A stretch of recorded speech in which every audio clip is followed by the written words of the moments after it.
That's the news. And thanks for stopping by. The Herd Line News. He covered the NFL for the Wall Street Journal, and now he covers the NFL for The Ringer. He's very good on social media. I really like this guy. His name is Kevin Clark. We've had him on before. Let's bring him on again. I love him. He does something.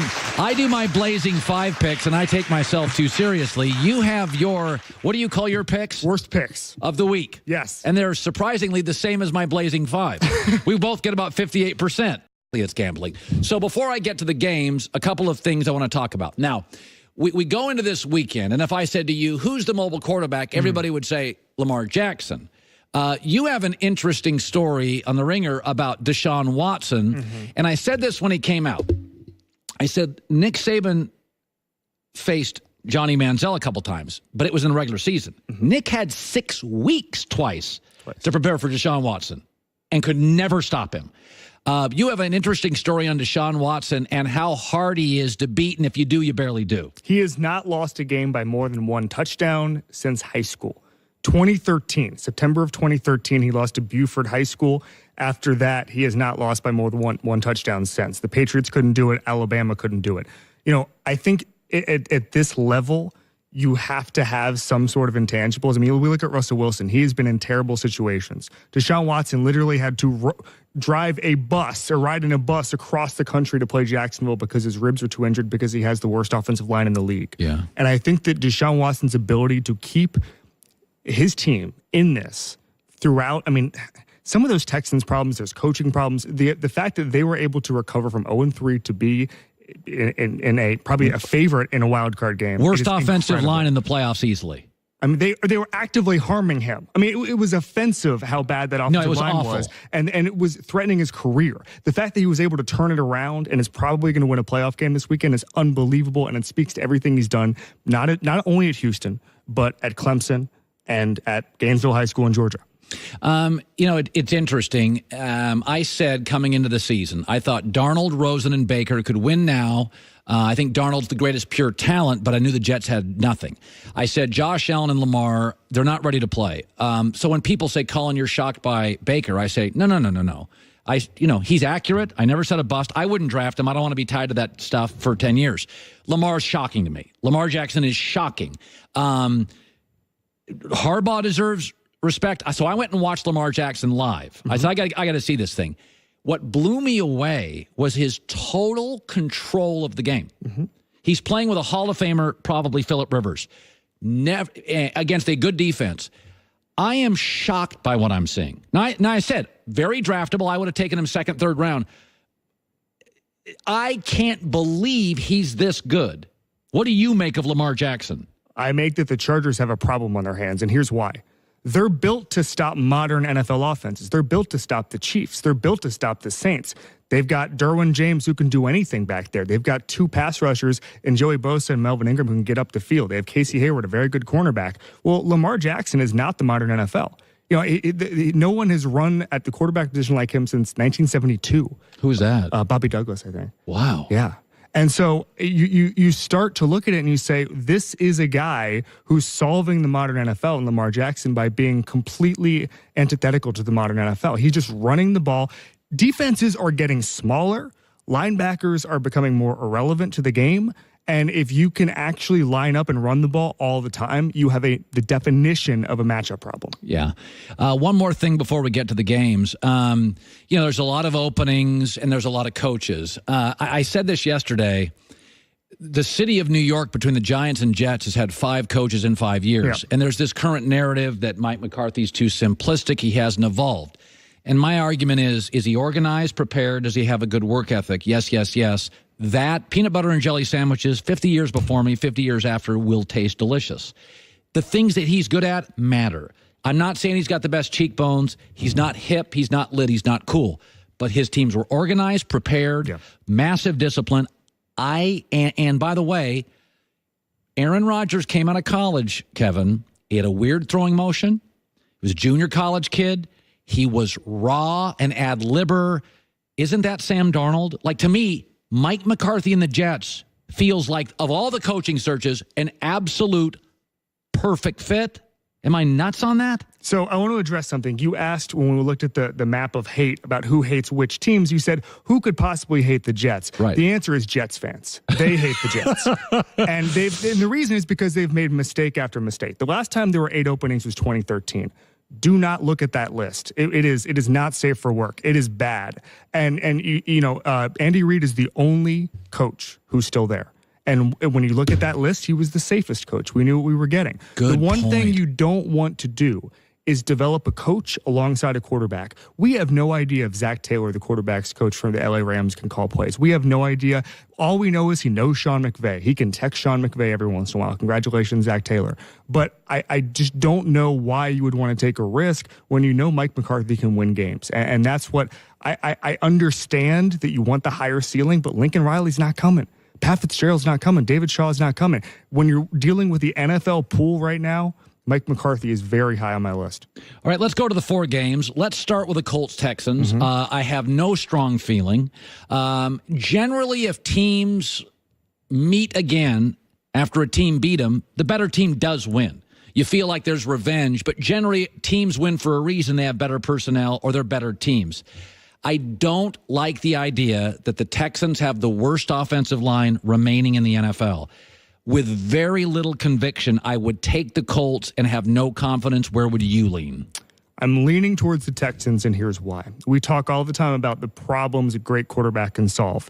You know who else solves great problems? Aside from having Deshaun Watson, DeAndre Hopkins is a problem solver. If you throw the ball to a covered DeAndre Hopkins, he becomes uncovered. He's one of the few guys. He's almost like Shaq a little bit. Yeah. Where you can just throw the ball in his direction and something good is going to happen. He didn't have a drop this year. No. That's unheard of. No, and nearly 200 targets. It is unbelievable. And it's one of those things where I think that's going to be, I think that home field is... It's real. It's very real. It's real in the playoffs. It matters. Nobody who's played in the Super Bowl has won a road game since 2012. Well, slow down, timeout. Hold on. Say it again. Nobody who's played in the Super Bowl has played in a road game since 2012 in the playoffs. Joe Flacco and Colin Kaepernick did it on the same day in 2012, in the 2012 season. Isn't that amazing? That's an amazing stat, right? How have we just now noticed that? You're just throwing haymakers. Good Lord. So you like Houston? I like Houston because of the little edges. I think that both these teams, I think they tied in points, 58 each in their matchups. I love Andrew Luck. I love Frank Reich. I think that, the defense on Indianapolis, they have the, Albert Breer said it on the show, they have the capability to go forward and be a dynasty because they have a lot of really good young players. But they're a better story than a team right now. I mean, let's be honest. I agree. And I just think Houston is ready to win right now. J.J. Watt, he is somehow, J.J. Watt, one of the most famous players in the NFL, is not getting the credit he deserves after a 15-sack season. So I think the offensive line, if they had an offensive line that was any good, they wouldn't be playing this weekend. Right. But everything else favors the Houston Texans. All right. Almost talked me out of my pick. Here's the only game I feel strongly about. Again, I feel the story of Seattle's rebuilding success here is better than the team. I would take Dallas by a touchdown over Seattle. I think they have better personnel. I think Amari's a real difference maker. Russell Wilson's probably my favorite quarterback next to Brady and Luck of all time. But I think Seattle's story is awesome. I don't think the personnel, I think it's Bobby Wagner and a bunch of kids. I take Dallas here. So these teams are basically mirror images except the quarterback and the coach. Both of those things favor Seattle. Strongly. And so when I start to look at it, there's a couple of matchup things. What I'm fascinated with, Bobby Wagner has missed less than 1% of his tackles at the NFL level in his career. That is unheard of. So now you have Ezekiel Elliott, who is number 1 in the NFL in yards after contact. That's going to be a matchup, man. That is going to be we talk so much about the modern NFL, about Patrick Mahomes, Drew Brees, and all these things that are just bringing the game forward. Bobby Wagner against Zeke Elliott's going to bring it back about 30 years. That is going to be an old school matchup that I'm really looking forward to. And so I'm going to take the Seahawks in this one. I saw a stat the other day. Next-gen stats can sort of quantify what passes shouldn't be completed. Yeah. Russell Wilson has the best completion percentage above expectation in the entire NFL, which means he's creating hard throws and he's completing them. Tyler Lockett's become a star. He was a slot returner, punt returner.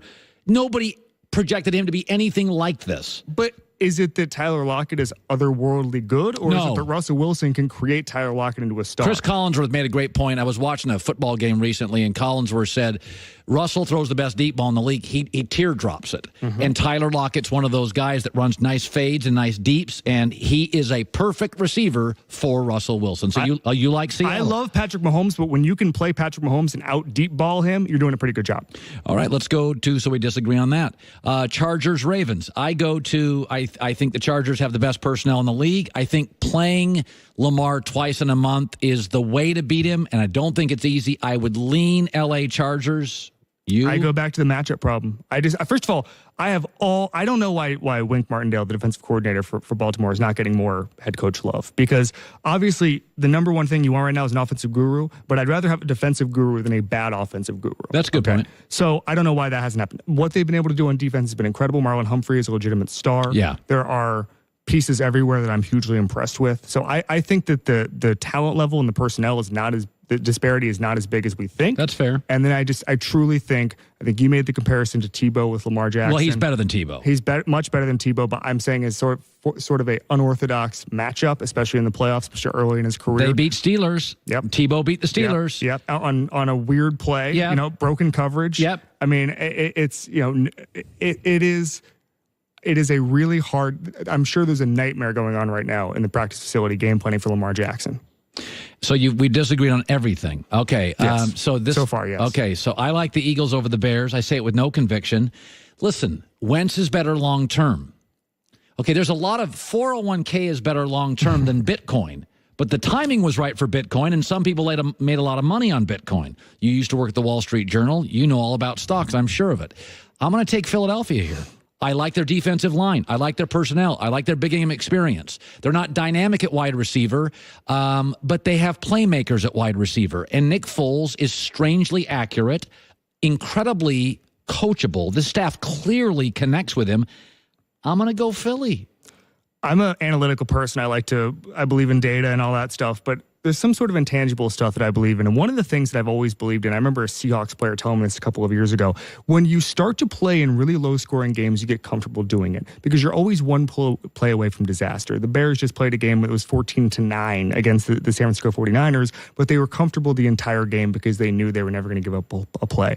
I think this will be a 17-14 low-scoring game. So do I. It's going to come down to one play. I think the Bears defense is really comfortable in that environment. And I will favor the Bears in that situation. I love Nick Foles, and I think the lesson of Nick Foles should teach a lot of teams how to build an offense, because this is 2 years in a row now where Doug Peterson has had to build an offense on the fly in December and January, and he's done it really well by stripping everything down except what Nick Foles likes. It's a really good coaching lesson, but I'm going to favor the Bears just because of the talent disparity. If this were a fully healthy Eagles team, if the secondary was still intact, I think it's a very different situation, but I also think, by the way, they wouldn't be the 6th seed. But I'm going to go with the Bears. Again, like you, no confidence. So we disagreed on everything. It's a beautiful thing. It's the story of my life. Kevin Clark writes for The Ringer, formerly of the Wall Street Journal. He's just fantastic. You can follow him on social media, where he's equally brilliant. I love having you on the show. You're a busy guy. Say hi to Bill, and thanks for coming on. Thanks for having me. Coming up next, I'm going to be nice with Russell Westbrook, but something jumped out to me last night. Next, in L.A., it's The Herd.